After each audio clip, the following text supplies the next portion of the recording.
Hi everyone, I'm Aled Davis, founder of mediatoracademy.com, home of the passionate and ambitious mediator, and a place where mediators, young and old, come to listen to experienced mediators tell their story about how they've built their mediation practice, and also share stories about how they've handled particular situations that crop up in a mediation that we all know will experience at some point but can never prepare for them because they're just unexpected.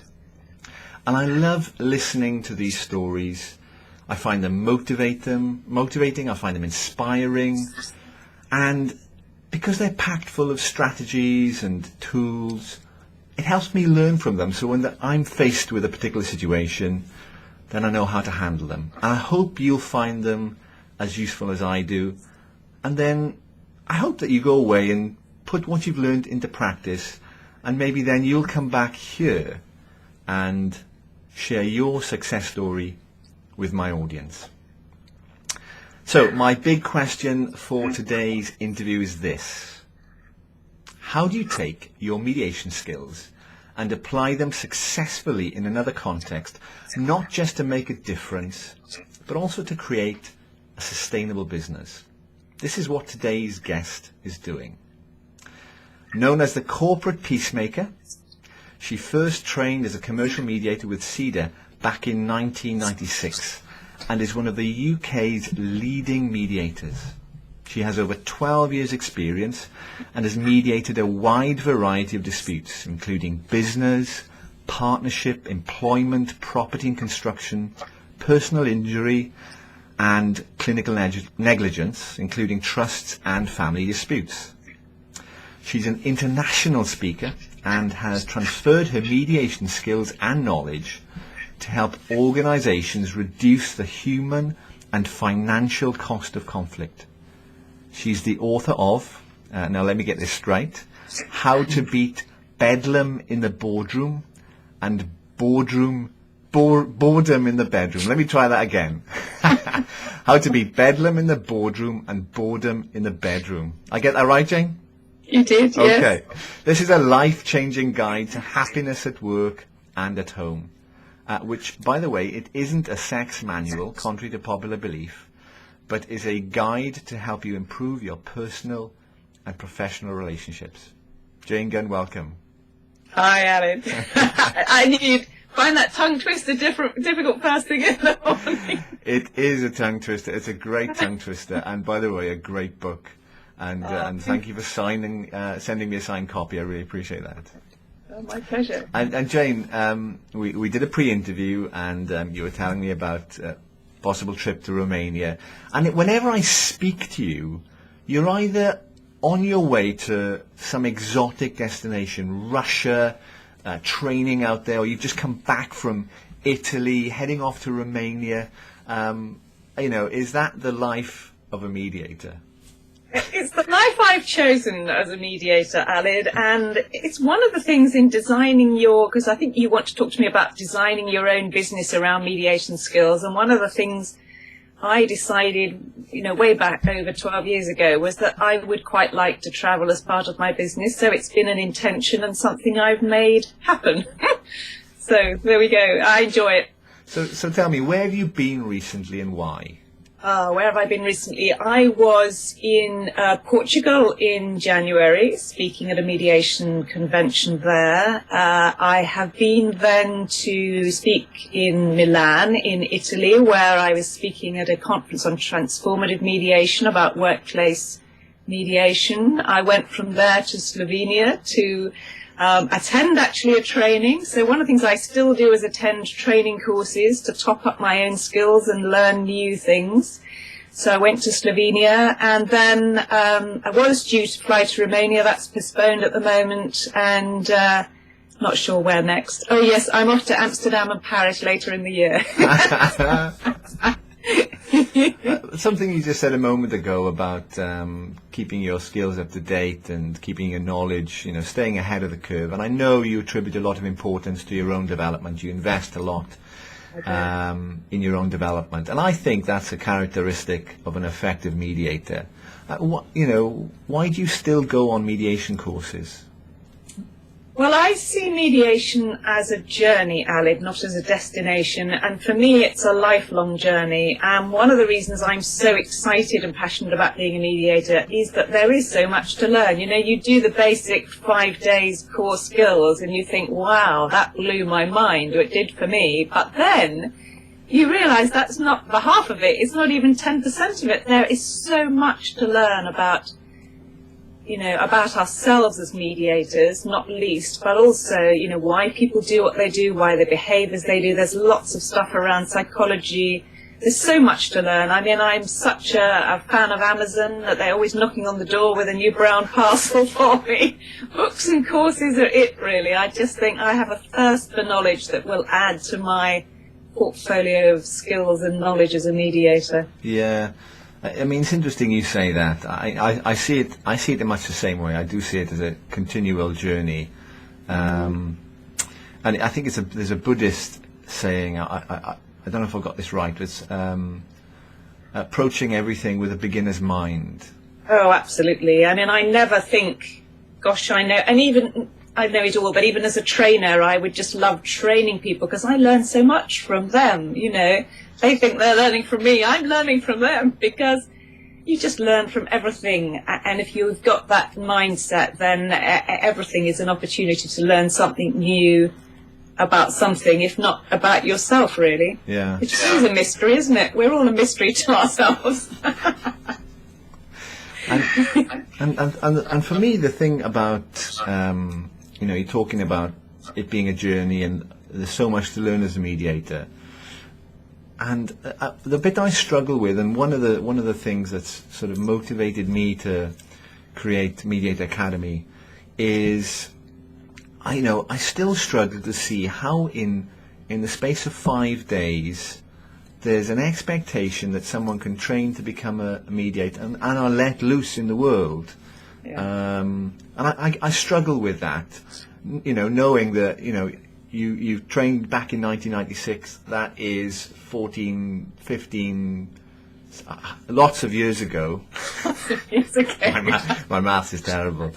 And you're still, every year you're attending new courses, you're telling me about development, books that you've been reading, and still see yourself as, continually on that learning curve.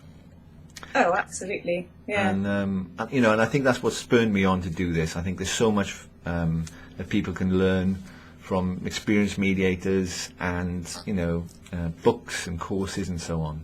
Yeah, absolutely. So, and I want to come back to this. I also I want to dig into your book a little bit. So let me just see if I can get it. Is that showing? That's it. Yes, that's it. Okay. Yeah. It's a lovely. If I'm allowed to mention, Alid, but it's available as a Kindle now. If people they can get hold of it for the price of a cup of coffee at Starbucks. So. Fantastic, very cool. Okay, yeah. Okay. Well, and I'll make a little note at the end of the video, underneath it in text, where people can go. You can let me know where people can go if they want to get a copy of this. Excellent, thank you. But I think your book, for me, illustrated a couple of things. First, how the principles and skills of mediation can be applied beyond the context of mediation. Mm. So, what you learn as you train as a mediator isn't just about, this is my view, isn't just about, helping parties facilitate a conversation in a room where at the end they end up with an agreement. I see there are much wider implications and applications of mediation. I'm really interested in that, and I think your book illustrates that well. I also think what your book does is it illustrates how conflict affects us, and for us not to be able to see conflict as just affecting us in one particular context, but actually it can affect other relationships, and if we become blind to that, then it can become problematic. And I think I want to understand that a bit more, and I want to also. You see, if I'm mediating parties in dispute.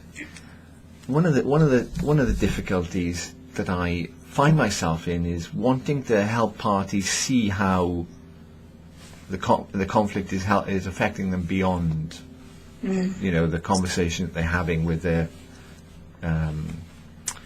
other party. And I'm curious how do you in a mediation help parties understand that there's more at stake than what they're just talking about? So I want to sort of burrow into that as a concept, as a notion, and if we can pull out some tools or some strategies that can help my audience. And actually, I mean, these interviews are just all for me, really. I'm really selfish. That can help me just be more effective at what I do. But I know my audience are going to value these as well. But before we get into that, let's roll back the clock to when and where it all started for you, because I'm really curious as to what led you into mediation in the first place. What was that? Did you wake up one morning and decide, I want to be a mediator? Did you pick up a book on a tube? What was it? And tell me that story. Well, I was a commercial lawyer, Alan, actually working not in litigation but in commercial property, but I still found that even though that was about deal making, the deal making was very aggressive. It was still very adversarial. And I was, having had a career break to have children, I was uncomfortable about going back into that environment. I wasn't happy about it, but looking for something aligned to my legal training. What could it be? I didn't really know. I just knew that.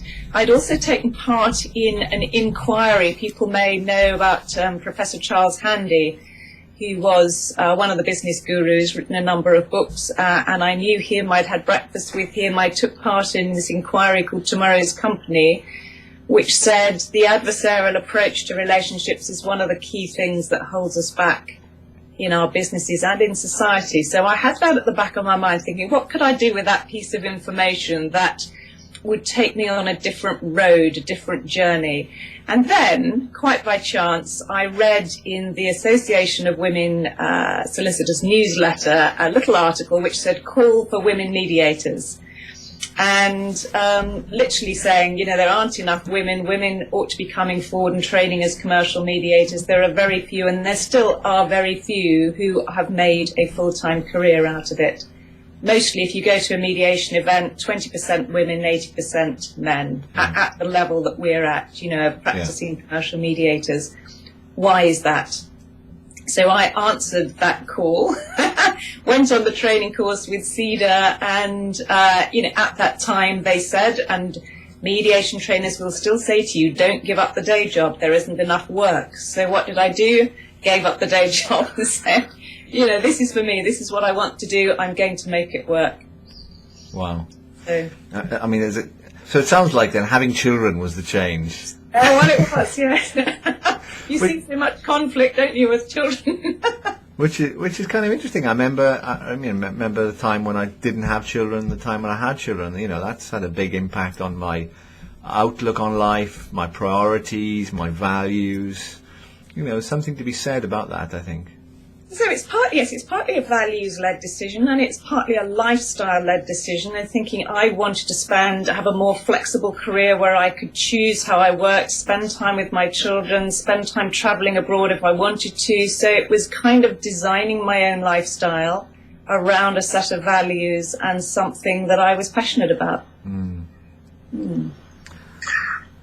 Why aren't there more women mediators, Jane? What's all that about?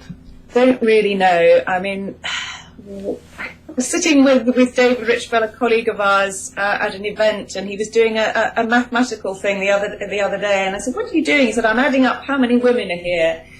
And I think, came to the conclusion that women who are practicing commercial mediators are of the level that they would be partners in law firms if they were still practicing as lawyers, and therefore the number is representative of the number that would be at that level in law firms. That's one reason, but otherwise I see no reason why women are not practicing as commercial mediators and building a business out of it, because it lends itself so well to our intuitive skills, to our way of working, our desire for more flexible, balanced lifestyle. Why not? I don't know. So I think maybe one of the things you can do with your website, Aled, is encourage more women to really explore the opportunities that this offers. I agree with you. I think, if you were to describe what a mediator does to a complete outsider and ask them,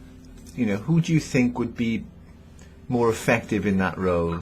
I'm making a generalization here, but I think most people say, well, that's, a sort of a woman's intuition, comfort around emotional issues and so on, and, listening. Guys are not the best at listening. And again, I don't want to make a generalization. Well, I am making a generalization. And it astounds me when I go to these events and how few women there are attending. Yeah, it's a puzzle. It's a puzzle. It is a puzzle. It is a puzzle, and it'll be one of my missions as well. Yeah, good. Because I much prefer chatting to women, Jane. Oh, well, better. That could get me into a lot of trouble, by the way. Okay, so tell me then, where did you train? So you trained with CEDR. Who trained you? What was? Well, I remember my trainers, and of course they're now professional colleagues. I feel I'm on the same level with them because I've become a mediation trainer as well. I was trained by David Richbell, Lawrence Kirshen, Heather Allen, and Bill Marsh were my trainers. And I remember the experience very well. It was just fantastic to be immersed in that world all of a sudden and learn this new way of seeing what to me are everyday problems, really. Yes, things escalate into dispute, but actually we are all dealing with conflicts every day. Yeah. And has training changed much since your experience, your day? It's very slowly evolving, Aled, and I think it was evolving in those days. If you speak to the trainers in the early 1990s, and I think mediation training was only beginning in 1992, so I was training 3 or 4 years only after that. It was evolving. The early trainers were just sort of training what they learnt yesterday, without much experience of mediation. So yes, it's evolving now. And I think there's a long way for it to go in terms of how it could evolve.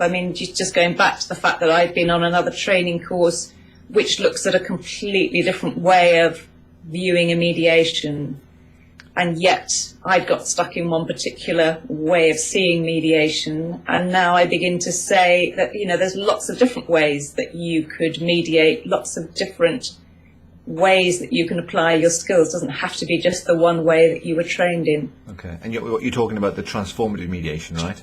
Mediation. Okay, yeah. I want to come back to that. I'm really curious about that. Yeah. But before we do that, tell me about your first mediation, Jane. My first mediation, gosh. Well, I remember this very clearly. It was an employment mediation. Interesting case.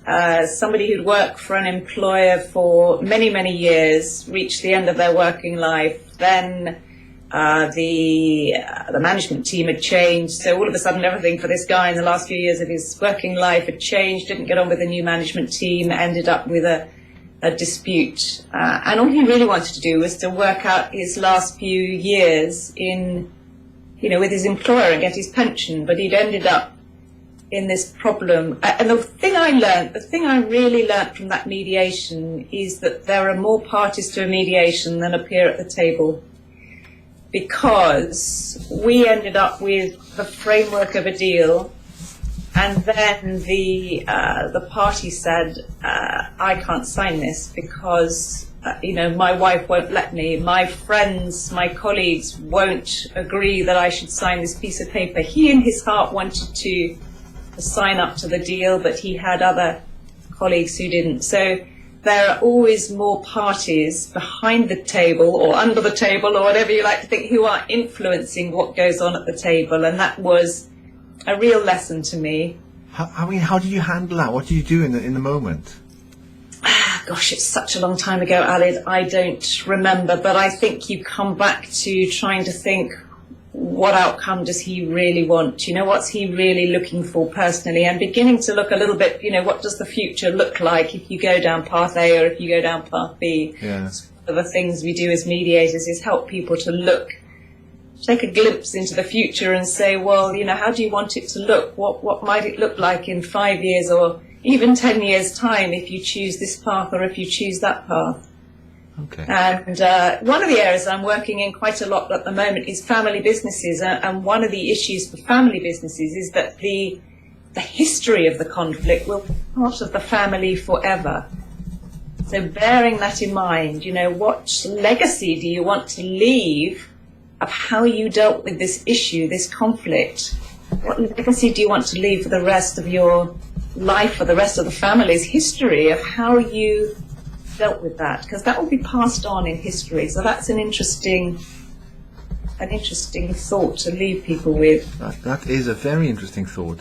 So you say you learned, that was a lesson you learned. How do you avoid ending up in that situation today? What is it that you do or say that avoids that, discovering another party at last minute? Well, I think we'll come back to this when we talk about transformative mediation. One of the big questions I find that people don't know the answer to, they know that they're in a conflict or a dispute, they know that they want justice or an outcome or whatever, but they don't know what outcome they want. They don't know what that looks like. So they have this kind of idea that they want to get even, they want to get straight, they want to win, but they don't know why, what it is that they really, really want. And, often when you ask that question, people are quite flawed. They think, oh, good question, don't know the answer to that. So I think helping people to think through what outcome they want, why they want it, what it really looks like and how they get there is a way to avoid them going down a particular route just because they want to win or just because somebody else wants them to win. Mm. And what does winning mean anyway? Yeah. And is that something you would ask a party? Would you say, what does winning mean for you? Or Well, I might do. I mean, we talked about this when we were preparing for the interview. I don't have a set of sort of trademark questions that I ask. I'm very driven by, what was the last thing that happened or what was the last thing that someone said. But I think it is important to know what people's motivators are, what's motivating them. And when you understand that and when they understand that, then the light goes on and they think, okay, I didn't even know that. Now I know that. Yeah. I have a different way of looking at this. Yeah. Okay. All right. So I want to delve into your book now. Yeah. And first of all, what I liked about your book is full of stories and anecdotes that really helped me sort of relate what you were talking about to a real life example. You also use some examples from your own personal life, and I'll come on to one of those in a little while. But in your book, you tell a really nice story by the Danish philosopher Søren Kierkegaard, I think is called. Kierkegaard. Something like that, yes. Yeah, about a chap who's travelling through the hills. He comes to a village, and his path is blocked by a big mountain. And he thinks to himself, okay, I better sit down now and just wait for the mountain to move so I can continue on my journey. But of course, he's sitting there waiting for a long time until he grows old and eventually dies. Yeah. And you make my story. You make the point that it's not mountains that present barriers, but mindset. Mm. And there's a couple of ways I think of looking at that, but could you tell me what you mean by that? I think that often we all do, but people who are in conflict and dispute create a barrier out of something that could be moved or got around. So they see something as a barrier, something that is an immovable object, something that prevents them from getting what they want. And they don't see a way around it, or they see it as an obstacle to be fought with, rather than something to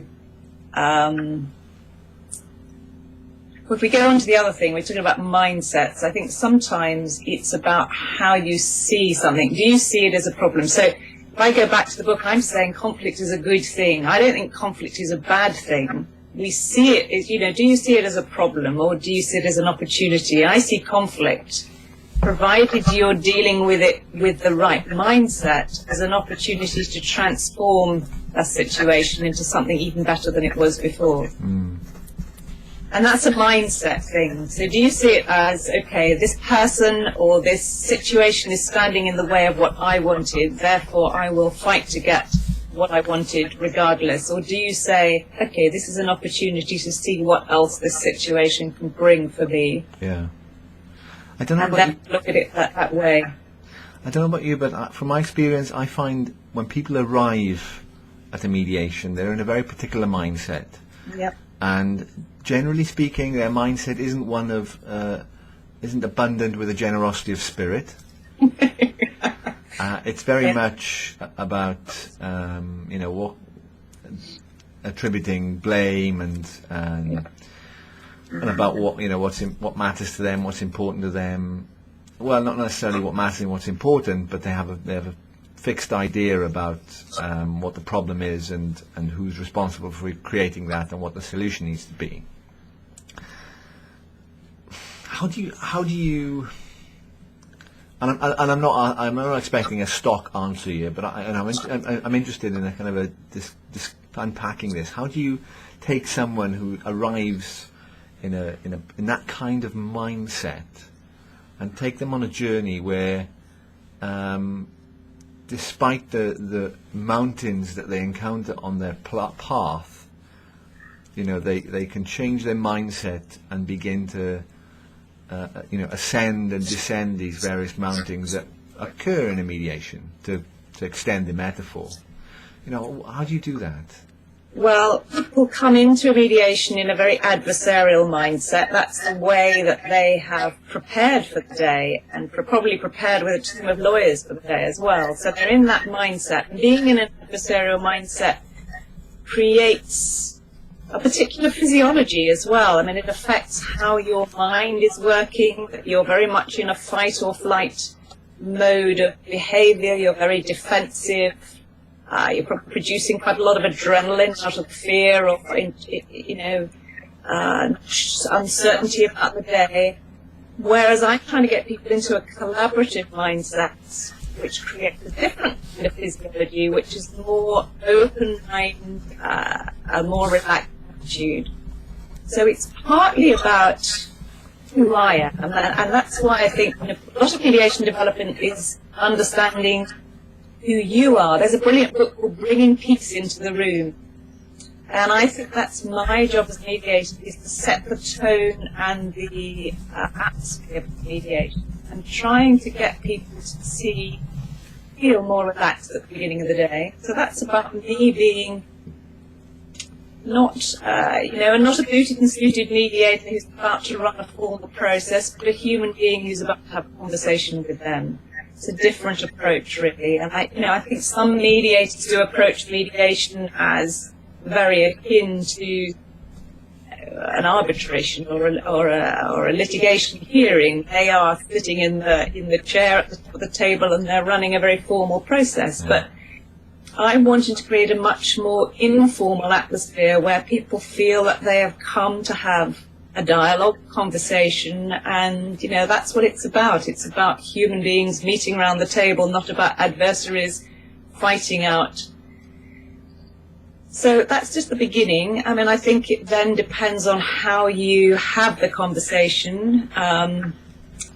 So I'm much less formal, I think, in my introduction. I'm wanting to introduce the concept of let's have a conversation around the table, let's share information, let's comment on that information, rather than let's present our positions and our cases. So I'm encouraging people to do that. I'm encouraging the parties to talk and not just to get their lawyers to present facts. So it starts from there, really. It starts right from the beginning. So they arrive in a particular mindset. I'm interested in this notion of arriving in a particular mindset. So if it's an adversarial mindset, you talked about the fight or flight response, and you refer to that in your book, actually, the amygdala hijack, or can you describe that? Well, what happens is the amygdala, which is this little sort of part of your brain, tiny part of your brain, but it's responsible for what we all know in this, the world of stress management as fight or flight. So when you are sort of stressed by something, when your stress responses are high, your instinctive reaction is to fight, to flight, to run away, to hide, or to appease someone.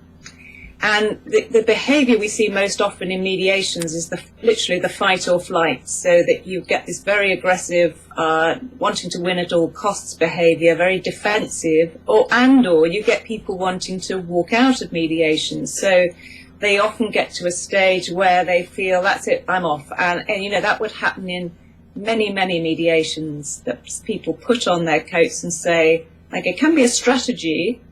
I've had people admit to me that that's their strategy. When we get to a certain point and they're not playing our game, we'll put our coats on and go. So, well, thanks for telling me, but it doesn't really work that way. But, that's the way people behave, because they don't know a better way. Yeah. So it's fight or flight. And, we're trying, therefore, as mediators, to overcome that, that response, that instinctive response, or even if it is a game plan, to say there's a better game plan, actually, and that's collaboration and not fighting. I found that really helpful, actually. So thinking about sort of an adversarial mindset engenders a particular physiological response, biological, biophysical.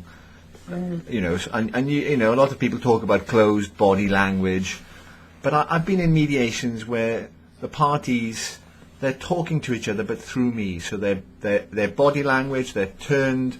They don't look at the other party. They look at me, and they talk as if the other party's not in the room. Yes. And so shifting from that mindset to a more collaborative one, where it's also kind of metaphorically they turn and face the parties directly and talk directly to the parties when they begin that sort of collaboration. It might not be the most helpful conversation that unfolds, but at least they're talking, and they're talking to each other. Absolutely. Rather than through the mediator. Yeah, and I think encouraging that from the beginning, as you say, parties may feel uncomfortable with that to start with, but actually once they get started and you as a mediator are able to help them to hear what they're saying and to recognise the progress they're actually making, although it feels like wading through porridge or treacle for them at the beginning, it's hard work. And, of course they come thinking, oh, well, the mediator's going to do all the work. We just have to present our case and it'll be easy. It's not easy. It's hard work for them. And you have to encourage them a lot to do that hard work. And then as they begin to get into it, they think, I'm beginning to see that this is working. I'm making progress. And they feel more in control for the first time of their conflict, whereas before somebody else was in control of it all. Yeah. Yeah, and it's almost then, the degree to which you can increase that collaboration, the quality of the conversation that takes place. Yes. By inviting responses. There's something you said also about the tone that you set for the day and how I think that's incumbent on every mediator to set an informal tone and to make the experience different from any formal process. So that the parties, before they even arrive on the day, it's almost setting their expectations as that this is a different type of process, one you haven't encountered before. And the reason it's different is it's what you've been trying so far hasn't worked. You need something different in order to change your thinking, change your mindset. If you can change your thinking, change your mindset, change your frame about how you see this conflict. You talked about conflict being helpful, being something positive rather than something negative. If you approach the conflict and see it as an opportunity rather than some problem or difficulty, changing their frame. And I think actually doing that before they even get into the room, right, is important. And I know you're trying something different at the moment in Is it slow cooked mediation or something?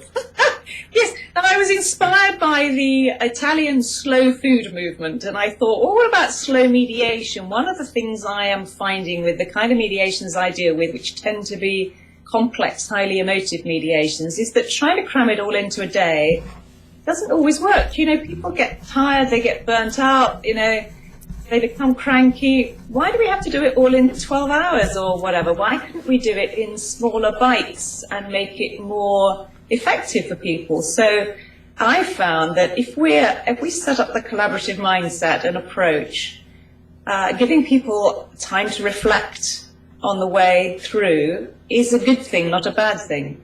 So maybe doing my mediations in 2 half-days or 3 half-day mediations seems to work really well. Or we might get to the end of 2 half-days and the parties say, "Oh, that's fine, I don't need you anymore." And that's fine for me too. If they now can fly solo, solve their own problem, why not? I've done my job. So I really am finding slow mediation is working well for me. And interestingly, you could say slow mediation is actually fast mediation, because it gets to an outcome, a better outcome. They get to a better outcome. I think sometimes even in mediation, the drive to reach a negotiated settlement, which looks something like the lawyers would be happy with, rather than what do the parties really want and need, is still there. There's still a lot of pressure, and there's a lot of pressure on mediators to get that deal signed when we're not thinking again about what do the parties themselves really want and need from this. And I like to give them time to loosen their ties from their lawyers, to start to get their own thinking hats on and think, where do I want to go with all this? Not where am I being driven to go by my lawyers? And that takes a little bit more time, really, but hopefully the outcome is better in the end. Yeah, it's like cooking something from the freezer. You take it out and it needs a bit of time to defrost. Because if you try and cook it too quickly, you might not cook it thoroughly and you end up with a bit of food poisoning. Not good. So, add time to defrost and then cook it slowly. Yeah, that's it. Good analogy, Alan. and that way it's way more nourishing. Yeah, slow food, definitely. Have you trademarked slow mediation, by the way? I haven't yet. No, it's happening this afternoon, Alan. It's happening as soon as you hang up the call, right? Absolutely. Well, making a note of it now. Slow mediation. .com. And sign me up to your first slow mediation training course, please. I will do. Yeah. Brilliant. No, why is it that there's an expectation that it has to be a day? I've no idea. I mean, I suppose it's something to do with the cost of trying to get people together around the table. But, why not 2 half-days? And actually, not all of those sessions need to have lawyers there. I mean, I've been doing some mediations where the lawyers don't need to be there the whole time, because the parties are perfectly capable of having their own discussion. At the end of the day, yes, they may want their lawyers to come at the end and say, okay, this deal makes sense or doesn't make sense, and I'm going to write it up in a way that's going to stick for you. But they don't need to be there the whole time. Yeah. And so, that's another dynamic which maybe the lawyers aren't too happy with, but seems to be working really well for me.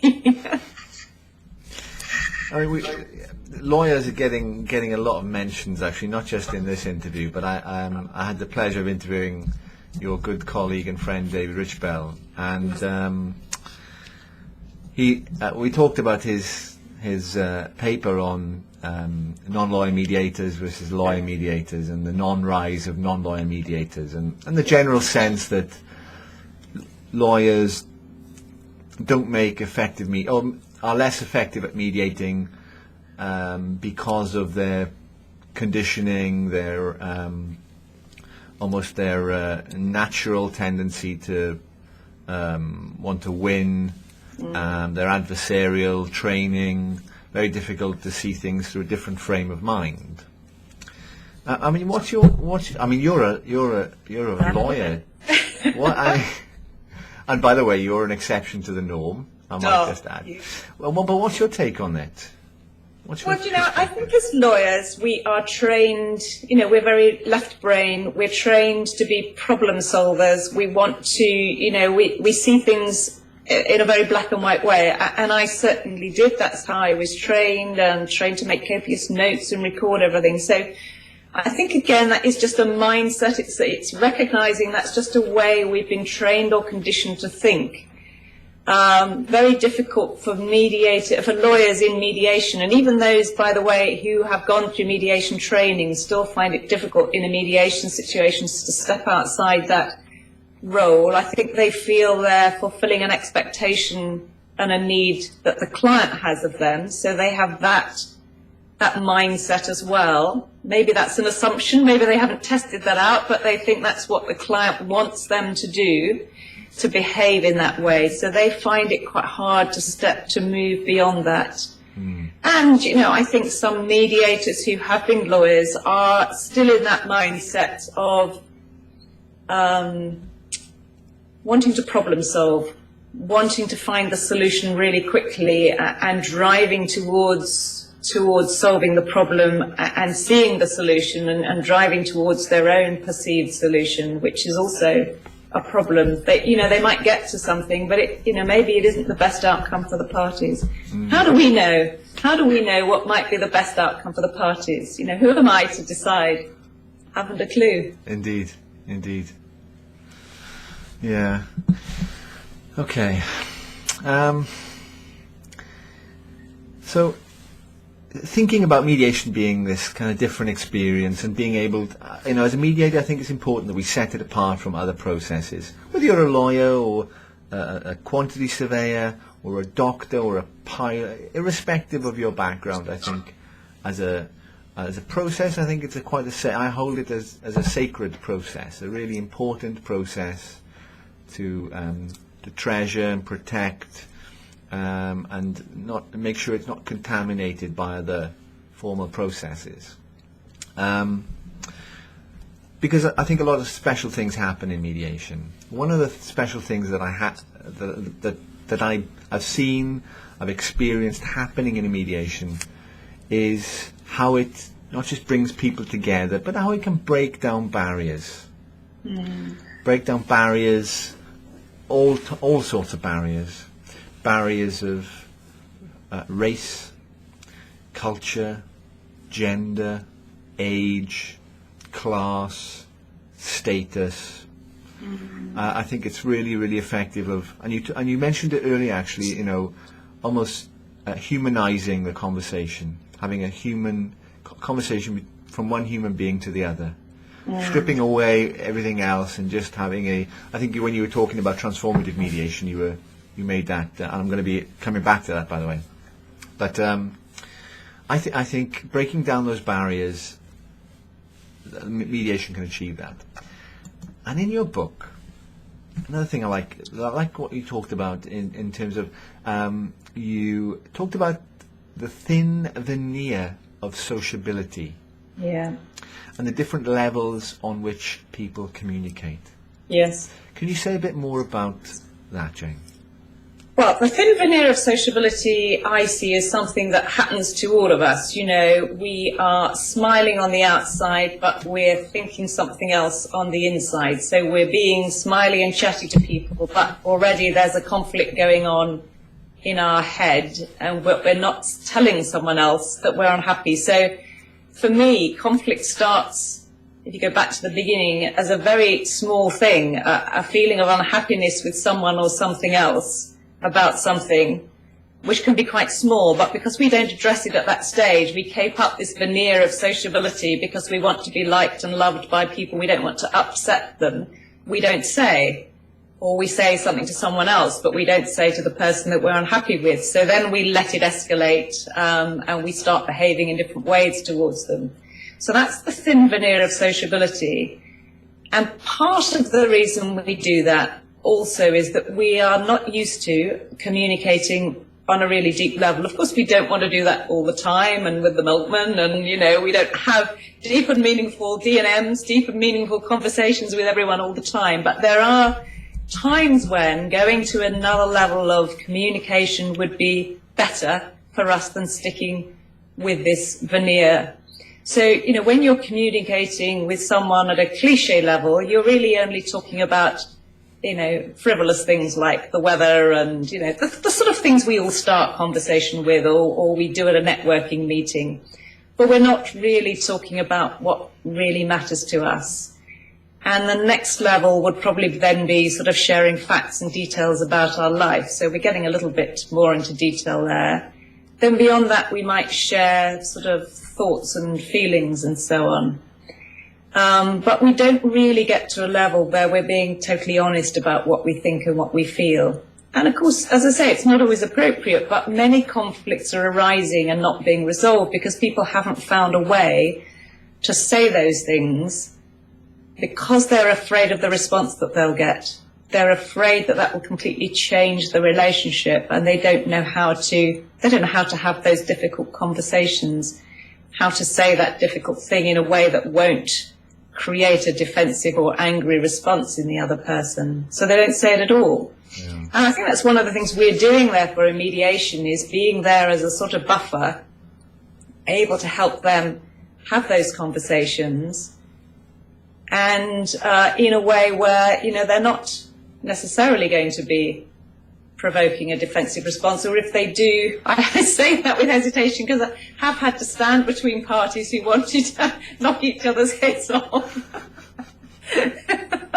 And I'm only little, so... But, yeah, so that's, I think, what we're doing. We're giving people an opportunity to speak on that deeper level if they can begin to feel comfortable with doing that. So it's about being able to think, what really matters to me? Here's an example. I was in a mediation. It was a building contractor's case, and we had an opening session, and it was about a guy and his wife who'd had an extension built to their house. And in the opening session, he didn't really say very much. And then he came out into a private session with me, and he said, I'm really upset with him, and this is why. And, and he said, I wish I'd told him all that. And I said, well, why didn't you? And I can't remember what the reason was. But, at the end of the day, he realized that we couldn't move on with the mediation unless he said those things face to face to his colleague. And so we had to go back into a joint session, and we had to address those issues.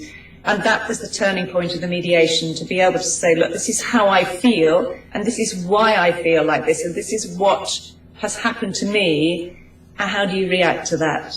And getting the right reaction back was, gosh, I had no idea. And so many times in a mediation, when people have taken the courage and felt they could really express their thoughts and feelings and say what really the impact that this conflict had had on them, the other party goes, wow, I had no idea. Mm. I've had an employer in one mediation say, I had no idea. Do you know what I want to do next? I want to handwrite a letter of apology to that employee and read it to him personally now, because I really want him to know how sorry I am. And that was amazing. And actually, all of the lawyers in the room had a tear in their eye, because that was a profound moment that was brought about by mediation alone. So, what a great story. And this has been this little piece here has been really helpful for me, because I wrestle with the concept of a private session. Mm. I wrestle with it mainly because of my confusion around the sort of notion of transparency, and using the skill facilitator approach, yes, and the mutual learning approach, and the core values that enhance the quality of dialogue that people have. I see transparency as being an important value.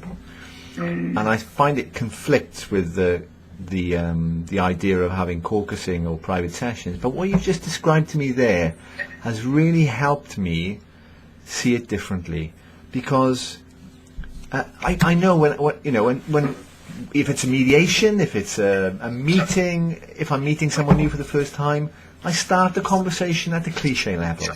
How was your journey here? Yeah, of course. How was the hotel?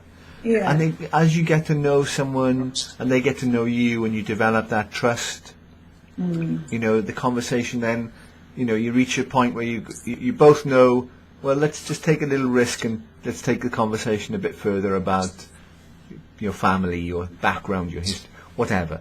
Until eventually you're able to have that, you know, as you talked about, an honest and open conversation.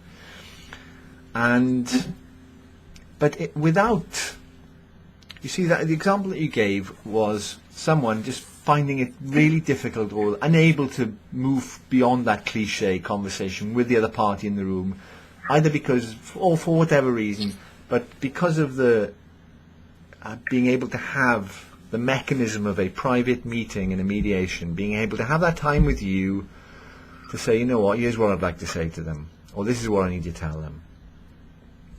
That would not have happened if you weren't having private sessions. So I think there's a real value in it, and that's really been helpful for me. I think people sometimes use private sessions in a different way, mediators, and they use them where they move immediately from the open session into private sessions, and then they shuttle negotiate. So they take messages from one room to the other. I don't want to do that.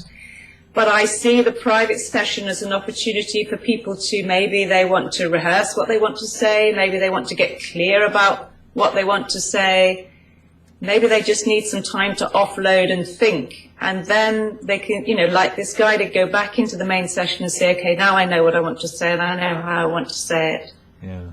And, you know, and they know what my role will be. It will be there is to be a buffer to enable them to say that, to help them summarize, you know, get clear about what impact that has on the other party. So, Yeah. but that's how the private sessions work for me. I don't like shuttle negotiation at all. I think it's the wrong use of us as mediators. Yeah, that's really helpful. So you use the private sessions to help the parties think through what they might want to say, how they might want to say it to the other party, to have a conversation that moves beyond cliche level, moves down to that sort of honesty and openness with you. Yes. And maybe actually they're using that time just to hear themselves say what they need to say, just to see what it sounds like. Yeah, I think so. I think sometimes we do need to hear ourselves telling ourselves, you know, what we're about to say. Yeah. You know, it's a technique I outline again in the book. You know, if you're trying to deal with your own conflict, you know, talk to yourself, write it down, or talk to a friend and hear yourself telling them, and then you get clear about what is it about this that really bothers me? Where is it I want to go with this? But unless we rehearse those conversations, we don't know how to have them, I think. Yeah. Yeah. Okay. I mean, I've got a whole bunch of other questions I want to pick up on, and I also want to respect your time as well. So let me pick up on one other thing that I liked. You described one of the causes of conflict as being unmet expectations between parties. Yes. And again, I think it's a helpful frame to have in mind, almost akin to the, seeing it as an opportunity rather than difficulty or a problem. I mean, how do you get parties to change their frame and express their unmet expectations? How do you identify them yourself? How would you go about that? And again, I'm not asking for prescriptive, sort of things you would say, but what would be your approach? And if you've got any specific examples, if you could share those, that would be helpful. Well, let's go back to the beginning. I think that I always say conflict arises out of a conversation we didn't have, or a conversation we did have that didn't go well. So it's a conversation that's broken down, and we live and work in a sea of conversations. So everything we do all day long, you and I had a conversation today about, will you appear on this interview, Jane? Okay, how should we do that? What time should it be? So we've had a conversation about setting up this call. That conversation has two aspects to it. It has things that we were explicit about. Okay, what time shall I ring you? How should we have the call? How long shall it last? What questions shall I ask you?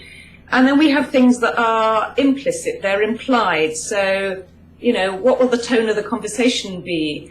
Well, we have, I don't know, but there's things about anything you agree to do with another person that are implied. which are often things about value-led. So, how will you use it, or what will your assumptions be behind it? So, things that are implied are where we have expectations that haven't been made clear to the other person. So that's where many conflicts arise from. Okay, somebody didn't do something in the way that, or in the attitude I expected them to do it.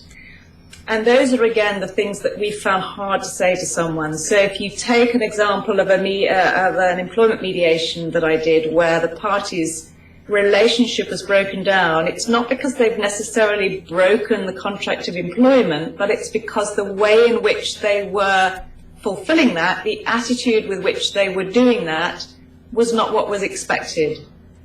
So, it's being clear about, okay, what was your expectation, and why did you expect me to do that? And why didn't you say so? And there are things that we think we don't need to say. Isn't it obvious that I would expect you to do that? Well, yes, sometimes it is, and sometimes it isn't obvious. But getting people to be explicit about what they did expect and why they expected that to happen and why it was important to them. The real question is, why was that so important to you? Because then I understand that's a values-based thing. It's because I expected you to turn up on time. Coming at 9:05 is not okay for me. It may be okay for you, but it's not okay for me. Or parking in the chief executive's parking space, not okay. Even, just little things can be about misunderstood expectations. So in mediation, I think you need to be really clear with people about what this process is, how it works, not leaving people with a sense of uncertainty. And uncertainty and not feeling in control of a situation is another thing that provokes this fight or flight response in people. There's a number of things that you said in this interview which makes me think that what mediators say to parties before they've even arrived, in terms of how they frame up what mediation is. So for example, the standard, the standard introduction to a mediation, it's confidential, it's in part, all that sort of stuff, the spiel. I think there's a real scope for actually creating something that helps parties rigorously reflect on their thinking about the way they approach the mediation. You're talking about, look, we're going to be talking about your expectations, the expectations that you had that you're explicit about, the expectations that you had that you maybe weren't implicit about, which may be the root of the problem. You're going to hear things that you're going to find uncomfortable, difficult, maybe disagree with. And those are the things that we're going to be talking about. That sort of thing, just to get parties thinking differently about. Oh, okay, this is different. This is going to take me outside my comfort zone. This is going to be challenging. Yeah. I now place a huge emphasis on the preparatory work. The most frustrating thing for me is parties and lawyers not seeing the value in preparing for mediation and thinking, I don't need to have a pre-mediation conversation with Jane Gunn. I'll send her the papers the day before and I'll turn up and make a formal statement on the day. I want the parties to understand how I work best as a mediator, how they can work best, collaborate with me in the process and prepare for that. Yeah. And it's not about coming with a prepared statement, though they think it is. It's not about sort of preparing their parties to say and do certain things. It's about coming with an open mind, prepared to have a conversation, prepared to think through some of the things that we're talking about. But I want them to be signed up to that before we start, not me having to sort of try and explain it to them on the day. So having conversations, even having a pre-mediation meeting, but a lot of preparation before the day begins. Yeah. So what sort of thing, what would you do specifically to help parties prepare? Well, I want them to move beyond, in their thinking, their legal claim. I want them to think beyond that and not to sort of, they know they've rehearsed that ad infinitum. That's where they've got stuck. Otherwise, they don't need me. Yeah. They've got stuck because the legal claim and the legal arguments aren't persuading the other party that they're right and they ought to back down. So why come and rehearse those again in the mediation? Yeah. Okay, they know where they're going to end up if they don't succeed at mediation, but it's about something bigger than that, and I want them to begin to see the opportunities if they can have these broader conversations in the mediation. So, yeah. And do you have a standard email? I guess what I'm asking are sort of some specifics that maybe I could use, or my audience could use, in terms of, do you send an email? Do you have a expectation around, you speak to the parties, all the parties, the principals beforehand? What expectations do you make explicit in those conversations? I mean, what's your process? If I can, I've always wanted to speak to all the parties, so that everybody that's coming to the mediation, just even to say, one of the things about breaking down barriers is for someone to have heard your voice or seen your, now, we've got video, Skype, why not do a video Skype call? Then someone's really connected with you on a different level. They've seen who you are, they've heard your voice, they've started to sort of build a bit of trust with you, and to explain how I work and why I work like that, and answer any questions they've got. Often we forget that people are scared to death coming to mediation.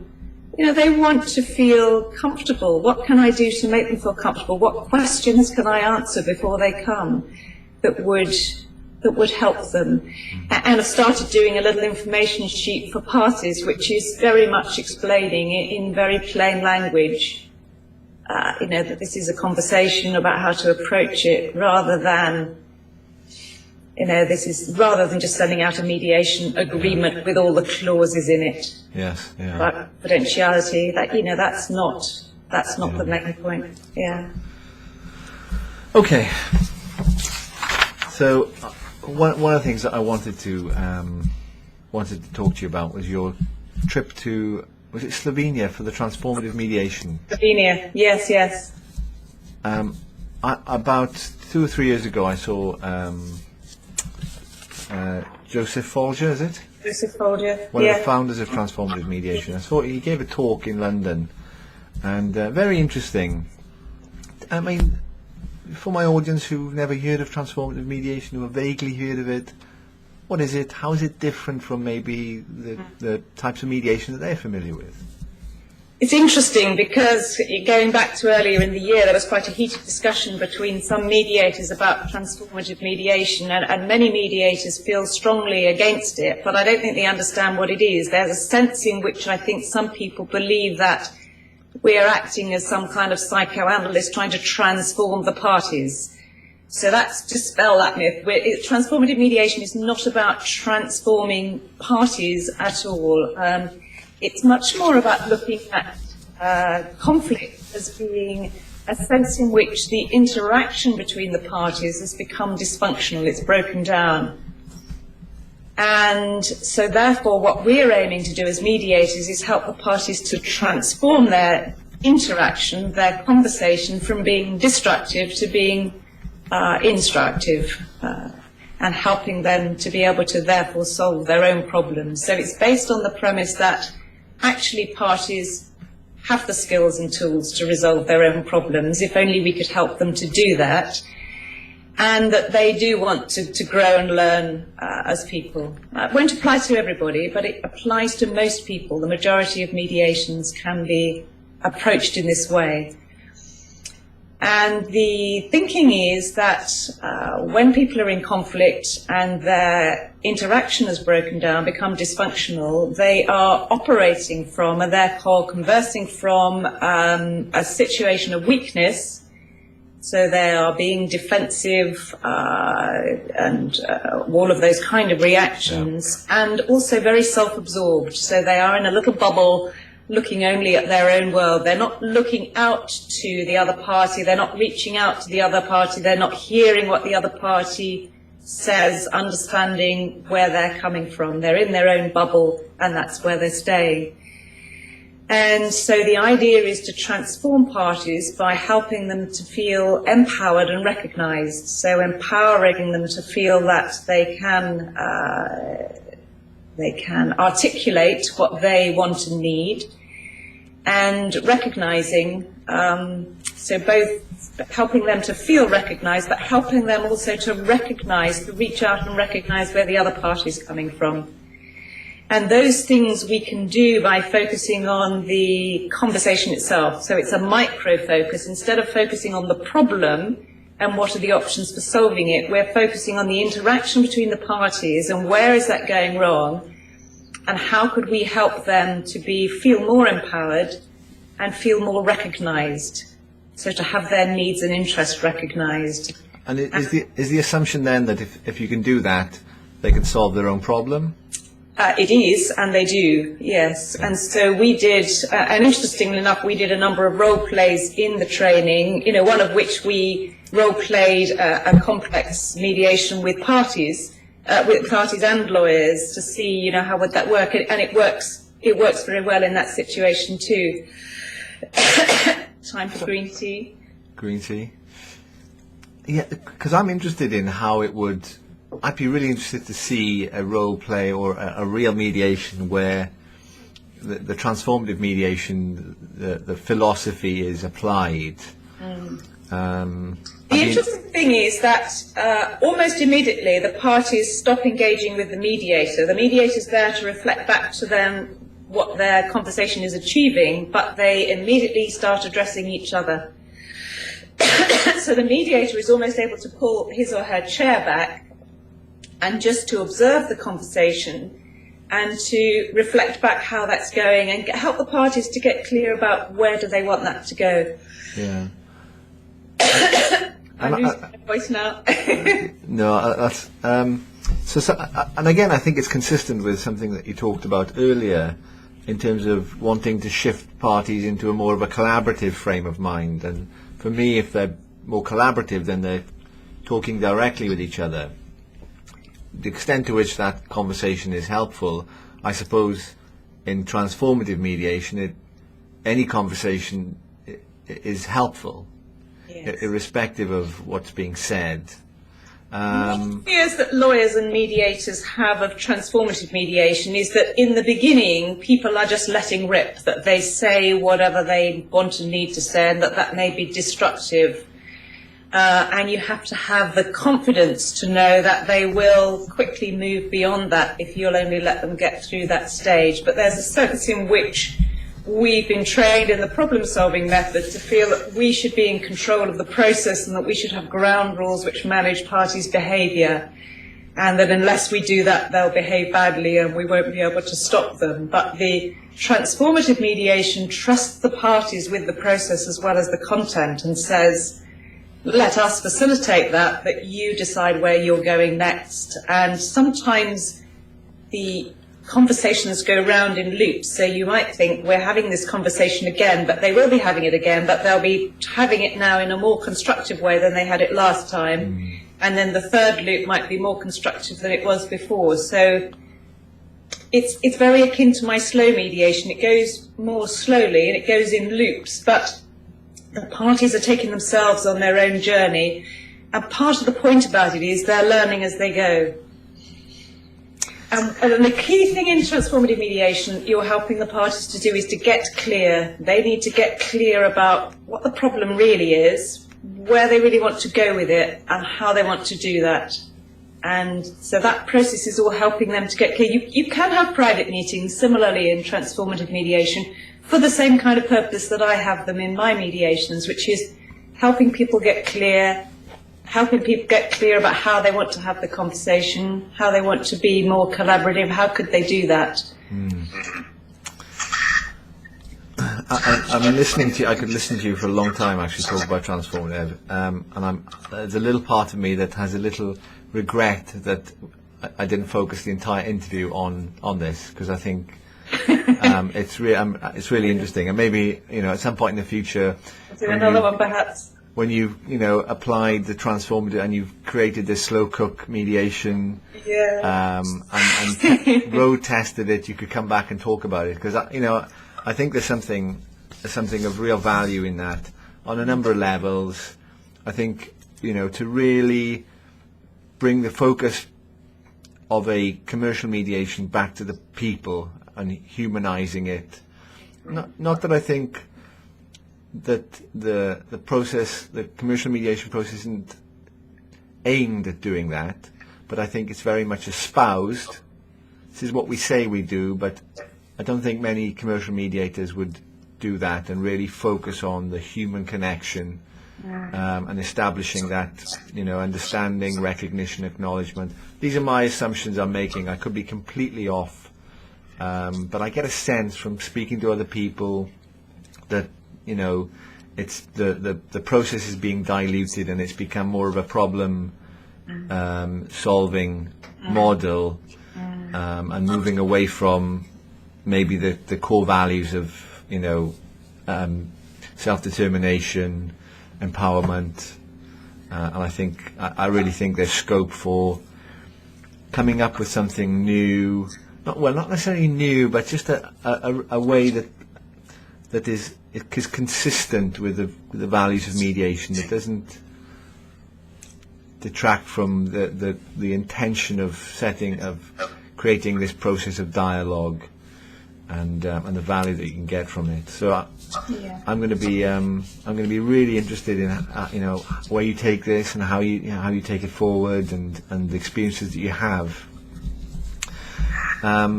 Jane, this has been a really interesting and valuable interview. I've written loads of notes. I just want to quickly summarise, because I wouldn't be doing my job as a mediator if I wasn't summarising. So we talked about the different mindsets that not just that people arrive at with mediation, but mediators have, and how that can affect the way the direction the mediation goes, and parties, how they arrive with an adversarial mode of thinking, and there's a corresponding sort of physiological response to that adversarial approach, which is, defensiveness. People are closed off, not curious, how it might manifest in the mediation, in that they might direct the conversation at the mediator rather than engage directly, and how in your mediations you try and move them from a place of adversarialism to a place of collaborativeness, where they start engaging with each other and talking.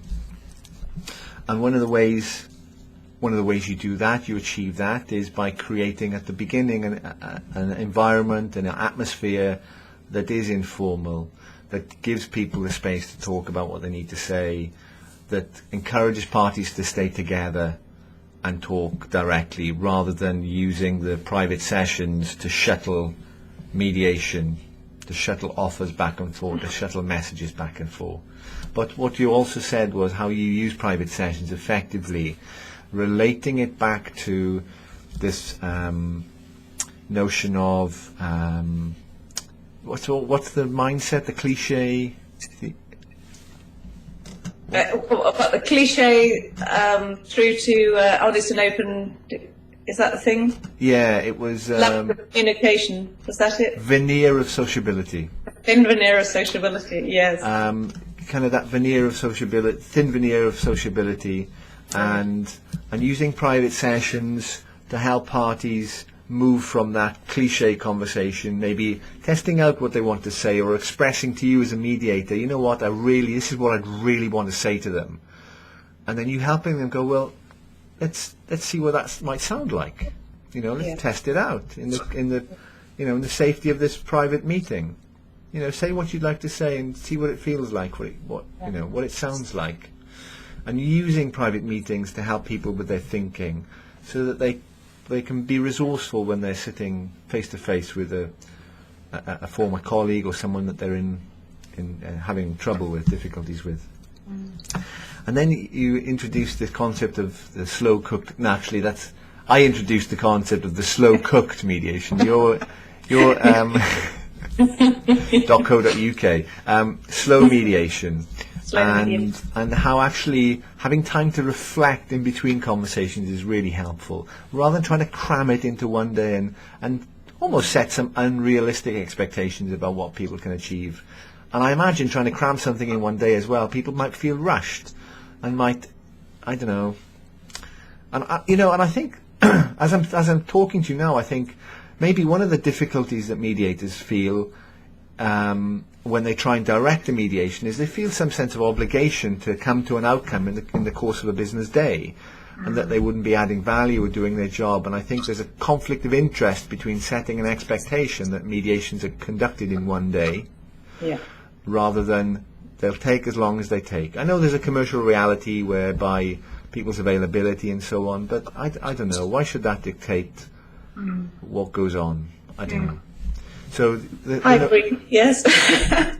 The notion of kind of a slow mediation, and then when you talked about the transformative mediation, and actually that for me that sits really well with the slow mediation. It takes as long as it takes. Yes. The parties are sort of in control of their conversation. You are managing the process and helping parties have that. I think what transformative mediation aims to do, and I might be wrong, it aims to almost help parties learn about themselves and about how they communicate in the moment, so that they can, if they can improve the quality of their conversation, either by helping each other feel acknowledged, understood, feel that they matter, then they'll find a way of resolving the conflict themselves. Not just. They do. It's the most amazing thing that they come up with they do transform their interaction, and then they come up with their own solution, and they've done it all themselves. It's fantastic. And so I mean, I would like at some point when you've got this sort of experience and have applied this transformative approach to a mediation, I'd be really curious to hear how it went, and maybe you'd come back and talk about that. Just one other question, actually, and I want to ask everyone I interview this. Where do you see the future of mediation, just in the UK? Where do you see it heading? I don't really know, Aled. That's a good question. I think it's been so slow to evolve. When we started in the early 1990s, we were so excited that it was going to take off and it was going to transform, the legal world, but it hasn't fulfilled our expectations in that respect. It's been a slower process. That's been slow mediation for you. Yeah. It's been much longer for people to buy into the process, and also, that there has been a certain amount of I think fear or concern from lawyers as to how to use it best. Many are now very, very good at using mediation and at being in mediations, but others are still not entirely sure how and when to use it best, and I think that's been part of the problem. So I think, there's still a long way to go in creating a range of processes that suit different mediators. I feel more comfortable with slow mediation and transformative. Not all mediators will find that that's their way of working. And being able to communicate that and work with those that are using mediation so that they really are understanding how to work well with us, how to collaborate with mediation and with mediators from the beginning, from the get-go, as they say in the US. From the get-go. So that we really are collaborating, that we have a process that works seamlessly from the beginning with everybody who ought to be involved in it. Yeah. That's I think it's still an education and learning process. So we as mediators got to keep learning about what our clients want and need. Yeah. That's the bit that we need to work well with, is how do we work well with our clients. Yeah. And finally, more women in mediation. More women in mediation. Okay. That's another mission. Jane, you've been incredibly generous with your time, and I really appreciate it, and I know my audience will appreciate it. And if they want to reach out to you to say thank you to you, or find out a bit more information about courses that you run, I mean, what's the best way for them to be able to do that? My website is www.corepeace.com, and I'm on jane.gunn@corepeace.com as an email. I'm on Twitter and Facebook, delighted to connect with people there. What's your Twitter handle? Just Jane Gunn. Just Jane Gunn. Not just Jane Gunn. Jane Gunn. That's a good one. Should have got that one. Just Jane Gunn. Just Jane Gunn. There's Jane Gunn on Twitter. Same on Facebook. And that's it. And my book's available on Amazon if people want to find it. And we'll also make sure that this audio interview is also available on your website as well. That would be fantastic, yes, because I think it might be useful to have it available for my clients to listen to if they want to understand how I work. Brilliant. It would be great. Well, let me be the first to thank you. Thank you very much, Jane. Really Thank appreciate you, it. Alex. Okay. No, thank you. Take care.